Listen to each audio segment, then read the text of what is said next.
So somebody may ask you, how is college going for you? And you may kind of scratch your head and say, it's not going as expected. Or you can be confident and say, college is going exactly how I planned. And so today I'm going to be going over 3 tips for you guys on how you can graduate on time in 4 years or less in undergrad. So let's go ahead and get straight into the video. Ask yourself, are you really where you want to be? So welcome back to my channel. For those of you guys who are new to my channel, thanks for tuning in. Welcome. I am James. I'm currently a civil engineer. I am 22 years old and I graduated from the University of North Carolina at Charlotte.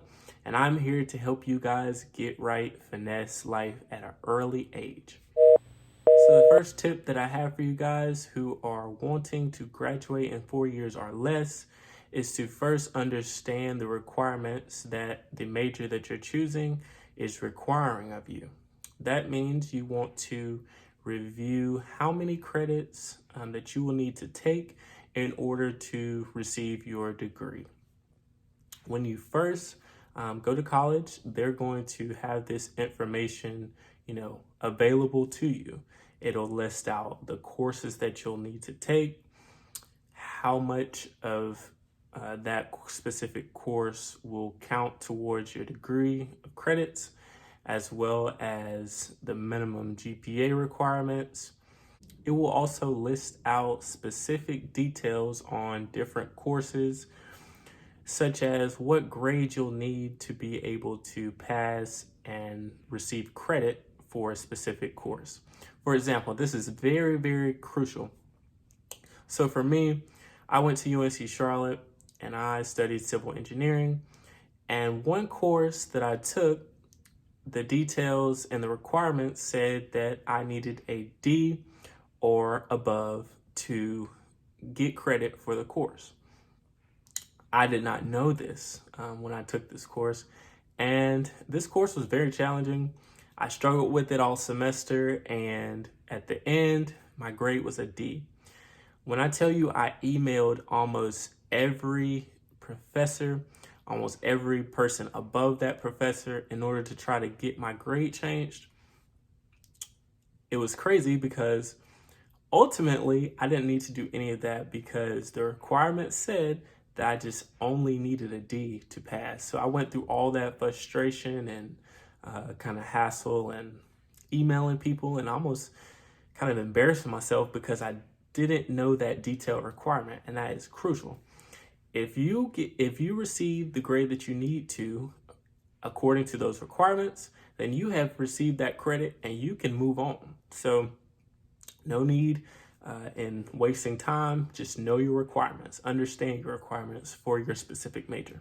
Understanding those requirements is crucial because it also can help you. Let's say if you're a transfer student, the courses that you'll be taking can be dependent on what courses you've already taken at a previous college, at an early college or something that you did in high school. Some of those courses and credits can be transferred to the college that you're choosing to attend, and which means that you will not have to take those extra courses. So it's very important to know those requirements, to know what you're coming in with so that you can eliminate having to take additional or extra courses, which can cost you extra money. The second tip that I have for you guys today on graduating in 4 years or less is to avoid failing courses. This is very crucial. You do not want to fail a course. Let me tell you guys why. If you fail a course, it affects your GPA. That means if your GPA goes down, then you could be on the verge of not meeting the minimum GPA requirements for your college of study. In my case, I think the requirements was a 2.5 minimum GPA in order to stay in the program. If I failed too many courses, then my GPA would be below a 2.5 GPA, which means I would have to, one, switch majors. That means I would have to change from engineering to a different major, or I would have to try again. I think what it said was I would have to wait about 2 years, and then I could reapply to get into the program and then begin studying and continue my courses of study. So you do not want to fail a course. The best options that you have is to, one, drop a course within the first 5 or so days. If you feel like the professor or the class isn't what you really want it to be, keep in mind that you have requirements and you have to meet those requirements. So if the class is offered by a different professor that fits your class schedule, then you should choose to take that course because you want to be successful in the classes, and you don't want a professor who's going to make it way more challenging than it needs to be in order to receive the credits that you need to move through your degree process. To avoid failing, you can also withdraw from a course. This is something that I did twice. It was very crucial for me.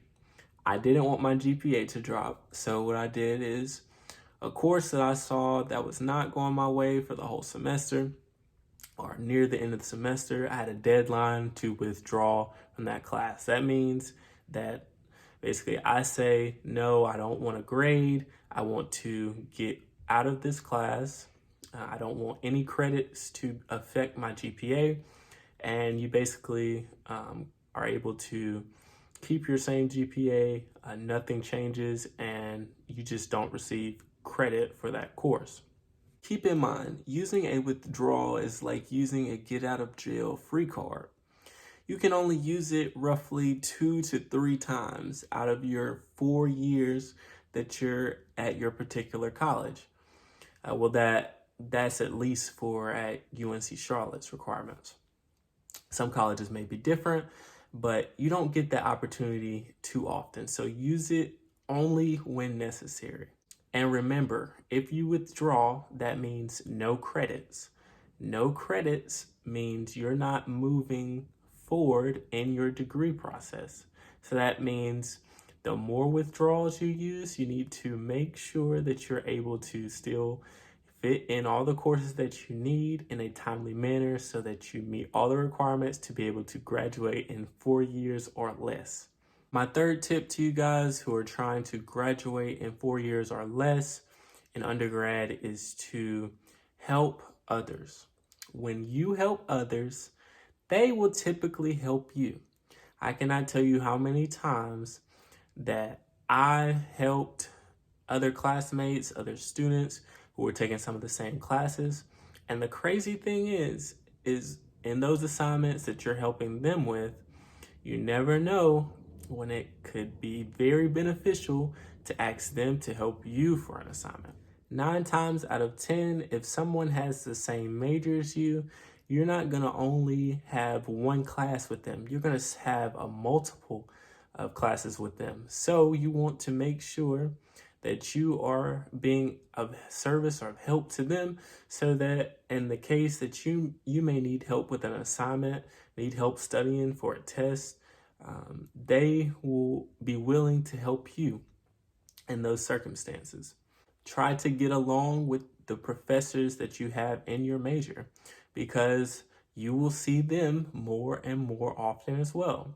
I cannot tell you how many times I had the same professor, even sometimes 2 classes, 3 classes in one semester, which is crazy, but you start to see those same faces over and over and over and over and over. And so that means if you burn bridges with those people, it's going to make your journey to getting your degree a lot tougher.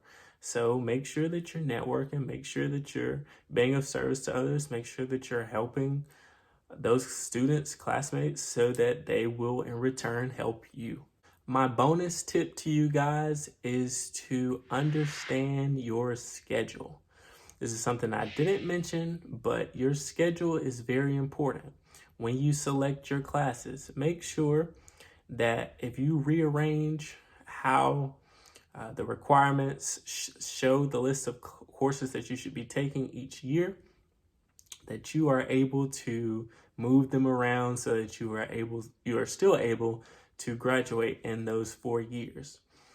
One thing about your schedule is the courses that you take for 1 year, that following semester is based on the courses that you took the previous semester. So if you don't pass a course, sometimes it will not allow you to take the next course for the following year. Also, if you try to wait to take a course, that course may not be offered in the spring semester or in the fall semester. So that means you may have to wait a whole nother year to take that course. And so that is when your time starts getting pushed further and further back. That's when you start scratching your head and being confused on why you're not getting out of there. And that's when you start spending bread too. A lot of extra bread. That's all I have for you guys today. If you like this video, please be sure to give it a thumbs up. And also make sure that you comment one thing or a few things that you feel is helping you or hurting you in graduating in the amount of time that you are planning to graduate, whether that's 4 years or a little less. So make sure you comment down below, and I will be sure to respond to that and also to maybe make some videos in helping you do that. If you're interested on being informed on how to make better decisions at a younger age, please be sure to subscribe. I make weekly videos on just that. Thank you guys for watching, and I'll see you guys in the next video.